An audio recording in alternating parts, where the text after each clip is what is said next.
செய்யணும்? சிவபெருமானுக்கு தெரியாமல் ஏதாவது 2 உயிர்களை பிடித்து நம்ம இந்த சிமுளுக்குள்ள அடைக்கணும். 2 உயிரை பிடிச்சு அடைக்கணும். சிறிய சிமுளுக்குள்ள எந்த உயிரை பிடித்து அடைக்கலாம்? சிறிய சிமுளுக்குள்ள 2 யானையை பிடிச்சு அடைப்போமா? போகாது. ஆனையை போய் அதுல அடைக்க முடியுமாயா? ஆனை அடைக்க முடியாது. அப்ப நான் சொல்றேன், ஒரு 2 சிங்கத்தை பிடிச்சி அடைப்போமா? சிங்கத்தையும் அடைக்க முடியாது. சிங்கத்தையும் அடைக்க முடியாது, ஆணையவும் அடைக்க முடியாது.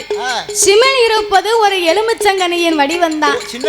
அந்த சிமிழுக்குள்ள எப்படி இந்த உயிர்களை அடைக்க முடியும்? அப்ப 2 பூனை பிடிச்சு அடைப்போமா? அதை அடைக்க முடியாதா? பார்வதி கைலாசத்திலே சுத்துமுத்தும் பார்த்தாள். சிறிய சிமிழுக்கு ஏத்த உயிரை பிடித்து அடைக்க வேணும் என்று பார்வதி எதை பிடித்து அடைத்தாள்?